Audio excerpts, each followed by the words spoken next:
പുസ്തക പ്രവർത്തനങ്ങൾ 7-ാം അധ്യായം 51 മുതൽ 8-ാം അധ്യായം 1-ാം വാക്യം വരെ. മർക്കടമുഷ്ടിക്കാരെ ഹൃദയത്തിലും കാതുകളിലും അവിടുചെയ്തവരെ, നിങ്ങൾ എല്ലായ്പ്പോഴും പരിശുദ്ധാത്മാവിനോട് മല്ലടിക്കുന്നു. നിങ്ങളുടെ പിതാക്കന്മാരെപ്പോലെ തന്നെയാണ് നിങ്ങളും. ഏതു പ്രവാചകനുണ്ട് നിങ്ങളുടെ പിതാക്കന്മാർ പീഡിപ്പിക്കാത്തതായി?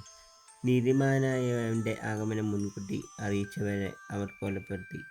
നിങ്ങൾ അവനെ ഒറ്റിക്കൊടുക്കുകയും വധിക്കുകയും ചെയ്തു. നിങ്ങൾക്ക് ദൈവദൂതന്മാരിലും നിയമം ലഭിച്ചു, എങ്കിലും നിങ്ങൾ അത് പാലിച്ചില്ല. അവർ ഇത് കേട്ടപ്പോൾ അവൻ്റെ നേരെ കോപഭ്രാന്തരായി പല്ല് കടിച്ചു. എന്നാൽ അവൻ പരിശുദ്ധാത്മാവിനാൽ നിറഞ്ഞ സ്വർഗ്ഗത്തിലേക്ക് നോക്കി ദൈവത്തിൻ്റെ മഹത്വം ദർശിച്ചു. ദൈവത്തിൻ്റെ വലതുഭാഗത്ത് യേശു നിൽക്കുന്നതും കണ്ടു. അവൻ പറഞ്ഞു, ഇതാ സ്വർഗം തുറന്നിരിക്കുന്നതും മനുഷ്യപുത്രൻ ദൈവത്തിൻ്റെ വലതുഭാഗത്ത് നിൽക്കുന്നതും ഞാൻ കാണുന്നു.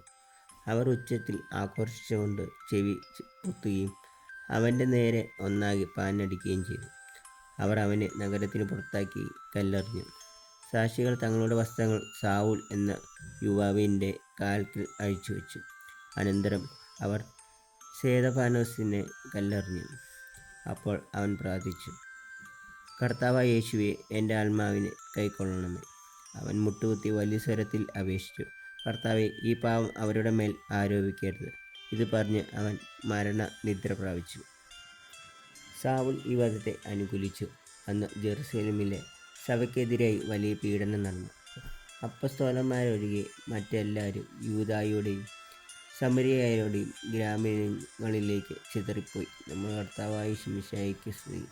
വിശുദ്ധ യോഹന്നാൻ എഴുതിയ സുവിശേഷം 6-ാം അധ്യായം 30 മുതൽ 35 വരെയുള്ള വാക്യങ്ങൾ.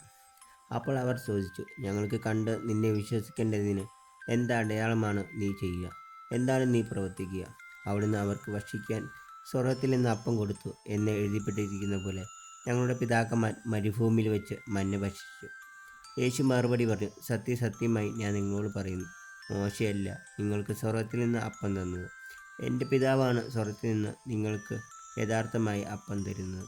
എന്നാൽ ദൈവത്തിൻ്റെ അപ്പം സ്വർഗ്ഗത്തിൽ നിന്ന് ഇറങ്ങി വന്ന ലോകത്തിന് ജീവൻ നൽകുന്നത് അത്രേ. അപ്പോൾ അവർ അവനോട് അപേക്ഷിച്ചു, കർത്താവേ, ഈ അപ്പം ഞങ്ങൾക്ക് എപ്പോഴും നൽകണമേ. യേശു അവരോട് പറഞ്ഞു, ഞാനാണ് ജീവൻ്റെ അപ്പം. എൻ്റെ അടുത്ത് വരുന്നവന് ഒരിക്കലും വിശക്കുകയില്ല, എന്നിൽ വിശ്വസിക്കുന്നവന് ദാഹിക്കുകയുമില്ല.